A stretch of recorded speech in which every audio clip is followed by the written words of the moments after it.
ঘন্টা দুর্যোগের মধ্যে আকাশে চক্কর কাটলো মুখ্যমন্ত্রী মমতা বন্দ্যোপাধ্যায়ের বিমান।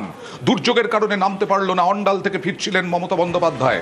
আর 1.5 ঘন্টা চক্কর কাটলো মুখ্যমন্ত্রীর বিমান, এবং সেই বিমান 1.5 ঘন্টা ধরে নামতে পারেনি প্রবল ঝড়ঝঞ্ঝা এবং শিলাবৃষ্টির জন্য। সরাসরি চলে যাব প্রতিনিধি অনুপের কাছে। অনুপ, এই 1.5 ঘন্টা চক্কর কাটছিল যখন, তখন কি অবস্থা ছিল ওই এলাকার ওয়েদারের? বিমানবন্দর চত্বর, এয়ারপোর্ট চত্বর।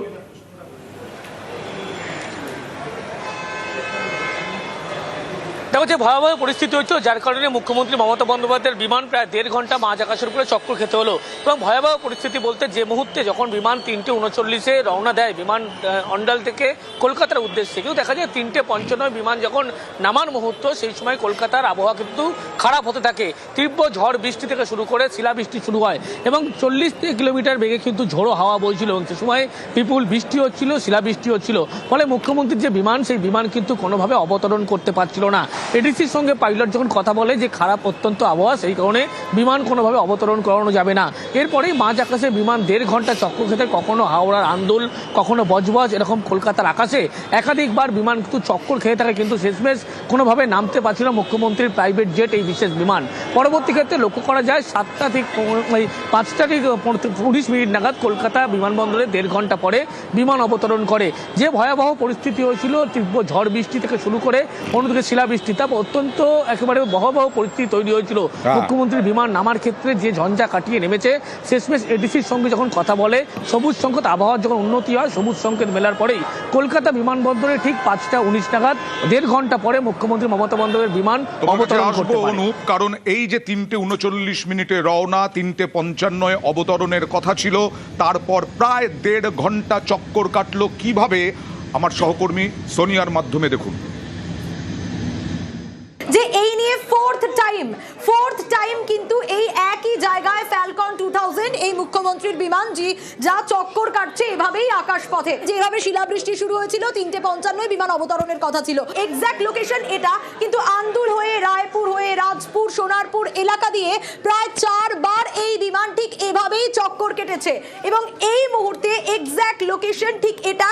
এবং এই যে 4 বার বলছি কেন, এই একই জায়গা যদি দেখো, 1 বার, 2 বার, 3 বার, 4 বার কিন্তু এই একই পথ দিয়ে যাচ্ছে। এই মহেশতলা এলাকা, সরসুনা কলেজ এবং এইদিকে রসপুঞ্জ, ঠিক এই জায়গা দিয়েই কিন্তু বিমান ইতিমধ্যেই এক্সাক্ট লোকেশন। দুর্যোগপূর্ণ আবহাওয়া, ঝড় বৃষ্টি, তার মধ্যে পাইলট বিমান অবতরণ করতে পারছেন না। কি পরিস্থিতি হয় পাইলটের ক্ষেত্রে, আমরা কথা বলেছিলাম পাইলট শুভাগত জোয়ারদারের কাছ থেকে। দেখুন, এরকম হওয়াটা খুবই স্বাভাবিক। যদি কখনো হঠাৎ বৃষ্টি আসে বা ল্যান্ডিং পসিবল না হয়, তাহলে এয়ারক্রাফটকে আমরা ডেফিনেটলি সেই ব্যাড ওয়েদার সিচুয়েশনটা আসতে দিই, ওখানে অপেক্ষা করা হয়। বৃষ্টিটা কমে গেলে তারপরে যখন ওয়েদার কন্ট্রোলের মধ্যে আসে, ততক্ষণে আমরা ওখানে এসে ল্যান্ড করি। এটা নর্মাল স্ট্যান্ডার্ড প্রোটোকল থাকে, এর জন্য আলাদা রিজার্ভ থাকে, ফিউল থাকে। আর যদি তার মধ্যে দেখা যায় যে বৃষ্টি কমছে না বা রানওয়ে কন্ডিশন সুটেবল নয়, তাহলে অন্য জায়গাতে ডাইভার্ট করতে হয়। যদি আগে থেকে এটা জানা থাকে যে ওখানে ব্যাড ওয়েদারের সম্ভাবনা আছে, সেভাবে পাইলটরা রিজার্ভ ফিউল বলা হয়, সেই রিজার্ভ ফিউল নিয়ে চলেন, ওল্ড ফিউল যেটাকে বলা হয়। জেনারেলি ডিপেন্ড করে টাইপ অফ এয়ারক্রাফটের উপরে, কি ধরনের এয়ারক্রাফট। বাট জেনারেলি 15 মিনিট থেকে 8 ঘন্টা, 45 মিনিট, 1 ঘন্টা দেখা যায় যে হোল্ড করার থাকে। এয়ার ট্রাফিক কন্ট্রোল কি করছিল?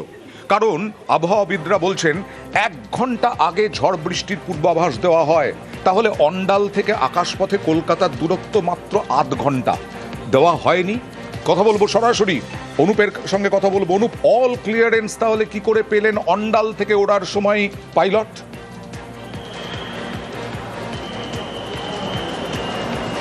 তো এটাই কিন্তু প্রশ্ন উঠছে, ডিসির ভূমিকা নিয়ে ইতিমধ্যেই প্রশ্ন উঠতে শুরু করে। তার কারণ এই যে এয়ার ট্রাফিক কন্ট্রোলের যে আগে থেকে কিভাবে সংকেত দেওয়া হলো ওড়ার জন্য, সেটা নিয়েই প্রশ্ন উঠছে। আকাশপথের দূরত্ব মাত্র 30 মিনিট। এক্ষেত্রে তার আগে যখন মুখ্যমন্ত্রী বিমানবন্দরে প্রবেশ করেন, তার আগের মুহূর্তে কেন এই ক্লিয়ারেন্স সার্টিফিকেট ডিসির পক্ষ থেকে দেওয়া হলো? তার কারণ মুখ্যমন্ত্রী মমতা বন্দ্যোপাধ্যায় বলা হচ্ছে 3:39 কলকাতা এয়ারপোর্টের উদ্দেশ্যে অন্ডাল থেকে রওনা দেয়। 1 ঘন্টা আগে এয়ারপোর্ট কর্তৃপক্ষের কাছে আবহাওয়া দপ্তর থেকে বিভিন্ন আপডেট থাকে যে কখন ঝড় বৃষ্টি হবে, কখন ভয়াবহ পরিস্থিতি হতে পারে। এই সমস্ত তথ্য থাকে, কিন্তু সেখানে এই তথ্য আগে কিভাবে দেওয়া হলো না, ক্লিয়ারেন্স সার্টিফিকেট এডিসির পক্ষ থেকে কিভাবে দেওয়া হলো, যে এই পরিস্থিতির সম্মুখীন হতো মুখ্যমন্ত্রী মমতা বন্দ্যোপাধ্যায়কে।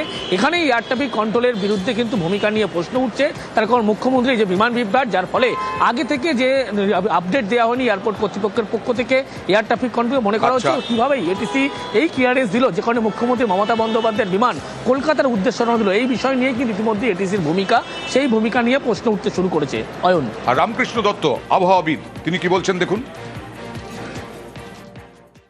1 ঘন্টা আগে জানানো তো হবেই, এছাড়া যেটা থান্ডারস্টর্মের জন্য প্রবলেম হয়ে দাঁড়ায় ক্রস উইন্ড আর গাস্টেনেস, এই দুটো কিন্তু ইনস্ট্যান্ট চেঞ্জ হয়ে যায়।